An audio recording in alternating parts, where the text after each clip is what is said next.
When you're trying to decide if a function is even or odd, you can look at the graph of it. If when you graph it, it's symmetric about the y-axis, like the y-axis divides it in half, it's even. If it is symmetric about the origin, which means like it looks like it flipped over the x-axis and the y-axis, then that would be odd. But we also need to be able to determine that algebraically, and here's the process for doing that. You are going to start the same way each time. You're going to plug negative x into your function and you're going to simplify. Then you're going to ask yourself, do you get the same thing that you started with, the original function? If the answer is yes to that, then the function is even. If you get the opposite of the original function, meaning it looks like you multiplied what you started with by -1, then it's odd. And if it's some kind of combination of both of those things, then it's neither. And it really can be neither a lot of times. So we're going to look at 4 examples, not all 6 of these. We'll start with f of x is equal to the cube root of 4x minus 1. So we're going to start with plugging in negative x. We're taking the cube root of, everywhere we see x, we're now going to put negative x. So 4 times negative x plus 1. Alright, so we're going to simplify this. 4 times negative x is negative 4x and then plus 1. So we look at what we have here and we look at what we started with. Alright, is it the same function? No, it is not. We had 4x plus 1, now we've got negative 4x plus 1, so it's definitely not even. Alright, is it odd? Now, odd is a little bit harder to tell, but no, it's not like we multiplied 4x plus 1 by -1. That would make both of these terms negative, and only the 4x is negative. So it's one of those combination type things. This one is neither. Alright, let's look at another example. Here we have g of x, so we're going to do g of the opposite of x. Okay, so there's one here in purple. So everywhere I see x, I'm putting negative x. Well, that says to square whatever you plugged in for x. So we'll simplify. When you square a negative times a negative is positive, and then x times x is x squared plus 2. Right, here's our result. Here's what we started with. If you'll notice, those two are exactly the same. If you get the same thing as the original function, when you plug in negative x, that means you have a function that is even. Let's move on down and look at this other f of x.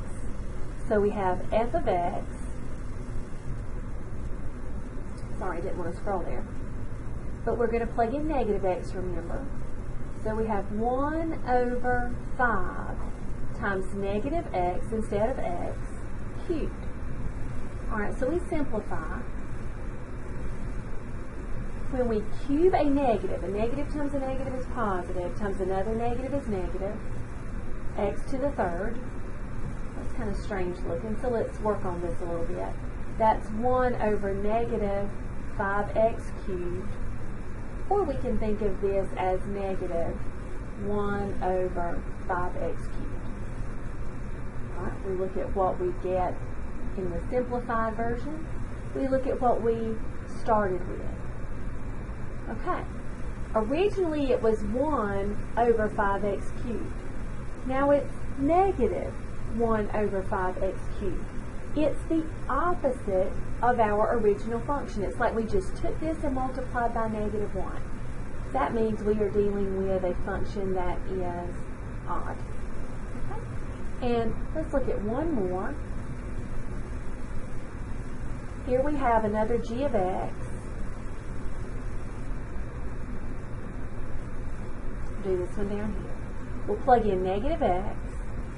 Alright, so we have 8 times negative x times the absolute value of negative x.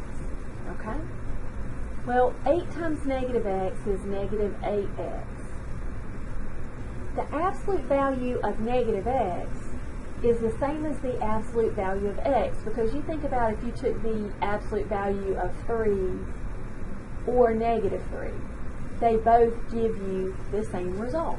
So the absolute value of negative x is the same as the absolute value of x. All right? Here's what we got. Here's what we started with. It's not the same, but it is like we took this and multiplied by negative 1. It went from being 8x absolute value of x to negative 8x absolute value of x. This is the opposite of what we started with, so we have another function that is odd. So each time when you're trying to decide algebraically if something is even or odd, you're going to plug negative x in everywhere you see an x. You're going to simplify. Then you're going to ask yourself, do I have the same thing that I started with in my original function? If it's yes, then it's even. Do I have the opposite, like I multiplied my original function by negative 1? If so, then it's odd. And if it's some combination, well, some of it's opposite, but some of it's not, then that is neither. And I always recommend checking by graphing and seeing the result. You do need to be able to do this algebraically, but there's nothing wrong with checking your results by graphing.